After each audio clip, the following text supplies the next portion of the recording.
Ich würde sagen, wir gucken mal das GQ-Video. Der arbeitet auch auf der 47th Street, glaube ich, ist Uhrenhändler. Wir gehen mal rein. Moses the Jeweler. What's up, GQ? I'm Moses the Jeweler based out of New York City Diamond District, and today we're going to be looking at celebrities and the crazy watches that they wear. Cool. Pharrell Williams. Got a Pharrell rocking a crazy RM88. In order to get your hands on this, it comes at a crazy price tag. I believe Pharrell did pay around $1.2 million for this piece. Also, That's a mansion almost anywhere in the world. Khaled Luxury Souk hatte eine da. Er wollte im VK haben 2,2 und EK, er hat, glaube ich, bezahlt 1,7. Richard Mille definitely has fun when he designs his watches, especially for people like Pharrell. You know, Pharrell needed something like this that's extremely bright and that he could show off to the people. Because something like this, you're not gonna find on anyone's wrist. They only make 50 of these in the world. So over here, you got Pharrell wearing a RM7402 with a automatic tourbillon movement. And of course, you see Pharrell wearing it with this gorgeous rose gold factory bracelet that does come from RM. Watch Anish hat auch eine RM30, meine ich, mit einer Factory Cuban. Boah, Junge, Junge. Richard Mille knows how to stand out. And it's almost impossible to make a name for yourself in this generation in the watch world, because of course you're going against names like Rolex, Audemars, and Patek Philippe, which have been doing this since the 1800s. But Richard Mille really came into the game in the early 2000s, and he's the watch that everyone wants now. You have the biggest names wearing them. People are paying the craziest price tags in the world for these type of pieces. They're extremely limited to come across. It's the high-end G-Shock of the world now. As you can see, you get this bright red look. Everyone goes crazy over it. Irgendwie, Richard Mille hat wirklich so nachgelassen, auch, also zumindest bei mir, die Nachfrage. Im Ausland geht noch echt die Post ab. Also, ne, wir zum Beispiel haben die letzten auch ins Ausland verkauft. Ich hatte jetzt meinen Prototypen hatte ich jetzt letztens noch mal am Handgelenk. Ich sage euch, wie es ist. Das ist einfach der Vibe. Richard Mille ist einfach. Ich feiere die Uhr unnormal, nach wie vor. Auch wenn es irgendwie ein bisschen niedriger geworden ist, Nachfrage nachgelassen hat. Ich feiere Richard Mille nach wie vor. Ist einfach so, ja, ist einfach mal auch die rote jetzt hier, ne? Einfach mega.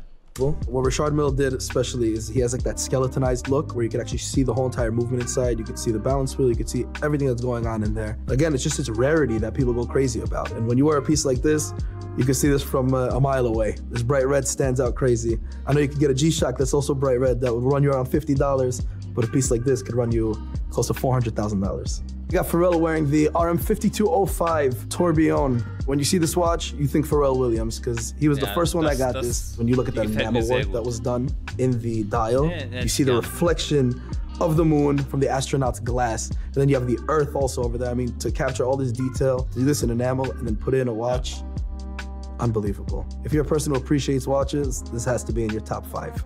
Pharrell's watch, I believe, is the only RM52 with the astronaut that has the sapphire case. Because if you can see the two different photos, the case on that is a metal case, and then the one that Pharrell is wearing is the sapphire crystal, which is, again, very special, very hard to do. All custom cut crystal to fit the case. Extreme amounts of work and extremely special. Jay-Z. This is the Michael Jordan of all watches over here. What we have here, we got Jay-Z wearing a Patek Philippe 5711 Nautilus with the Tiffany blue dial. You got that Tiffany stamp on there. And when you're wearing this piece, you're probably gonna know the person who's wearing it also, because you can't get your hands on this. The first one was sold in auction for $6.5 million. And if you wanna get one today, you're gonna be probably paying a hefty price tag of over $3 million. Tiffany and Patek, when they made this watch together, they said, let's make 170 pieces to represent the amount of years since our first collaboration. So imagine Tiffany and Patek were working for 170 years together, and they're paying homage to the anniversary, coming out with such a unique piece that every single person wants, but unfortunately not everyone can get. Tom Cruise. We got Tom Cruise here. See him wearing a nice Cartier Santos. Again, it's funny to see it plain because I've seen this watch iced out more than I've seen it plain. But again, very classic look. You know, a very good starter piece, something that's gonna run you around that $6,000 ballpark. It's cool to see somebody as big as Tom Cruise wear just such like a classic, low-key Cartier Santos stainless steel with that white dial that goes crazy. Again, if you're looking for your first watch, you don't want to break the bank, of course. You know, some people, they have budgets of over 100,000, some people have budgets of 10,000, but then I get questions every single day. People ask me, what can I get? I have a 4K budget, 5K budget, 6K budget. Can never go wrong with a nice vintage Rolex, something back from like the 70s, a nice 36mm Datejust, which again, iconic piece, something I will never go out of style.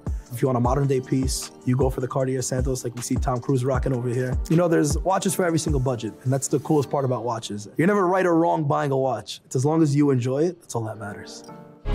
Denzel Washington. Ja, was hat der denn? First of all, shout out Denzel. My hat goes off to him. I love Denzel. And over here, we got him wearing a very humble piece, enjoying a nice G-Shock on his wrist. Still got a nice look to it also. It got that nice little bulky look. Olive green dial, platinum day date 40. The way I can tell it's a day date, first of all, is when you see that smooth bezel with the presidential links. That's your key to know that this is a platinum day date. When you get into that olive green Arabic dial, extremely rare. They made a very finite amount of this. I wish Rolex did number their pieces. They don't.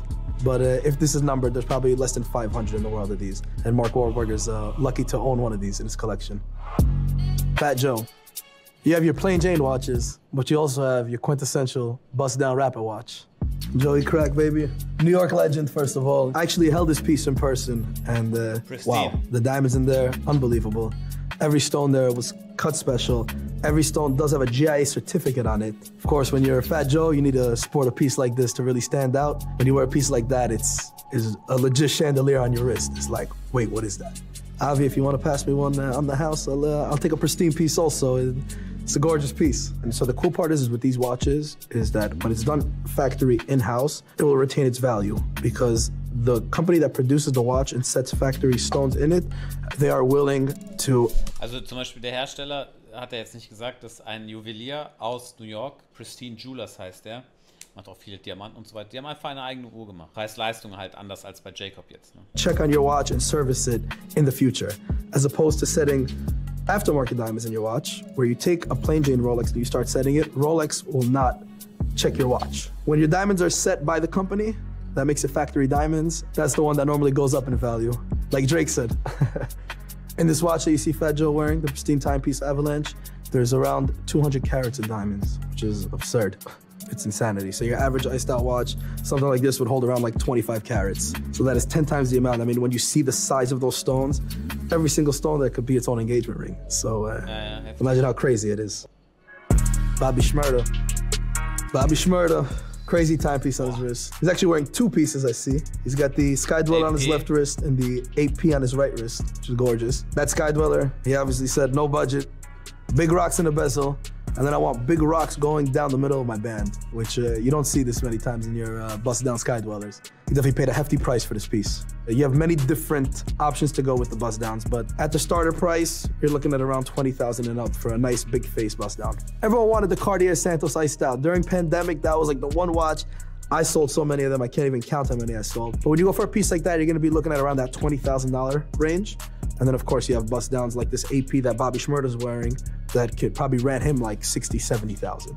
So if you want to bust down your watch, you have to understand it's not going to be going up in value a lot. But if you do buy correctly, then you're not going to lose so much also, you know, because there is a market for it. Again, most of the time when you are going to buy an iced out watch though, you're not thinking of it being an investment or not. It's like going to Louis Vuitton and buying shirts and pants from Louis Vuitton. If you try to resell it, you're not gonna be getting so much back, you know, but you buy it because you enjoy it. It's definitely a flex. But if you're looking to get a watch that is a good investment and you're not gonna lose so much money in, you're best off going for a plain Jane or a watch with factory diamonds, which definitely retain its value much better than the one with the aftermarket diamonds.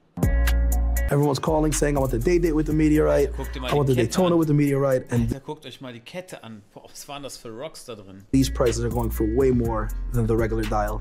Drake went classy, kind of normal for him, but still an incredible piece. Dates to shine and be outlandish, but now people are paying the big bucks to be more low-key. The new trend that he has created, only somebody like Tyler can really do something like this. That Cartier crash, I love the way that looks. Pops out. You know, you see that piece, you know it's something extremely different. You don't see watches that are done like that. Kanye sported it. I know Jay-Z has one in his collection. And when you see a piece like this, the first thing you think is mystery. Where did it come from? Who designed it? There are some stories that people say that it was involved in a car crash, that it was in a truck getting delivered to its Cartier store, and there was a car accident, and this is how it got its shape. A lot of people say that it's not true. The way that it was designed is still a mystery till today. Rihanna.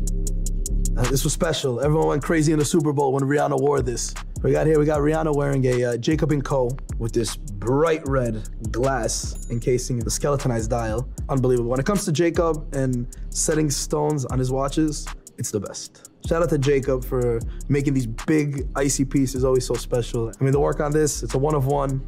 And when you see it, you think Rihanna. We're in a piece like this, you have nearly like 300 diamonds. I know there's around like 230 diamonds set on its case. And of course you have diamonds on the crown and on its buckle. The cool part with Jacob is Jacob started as a jeweler before he created watches. So his knowledge and diamond setting and diamond selection, you see how he brought it over to watches. When you see a Jacob watch, most of the time there will be diamond set in it, and most of the time it's perfect.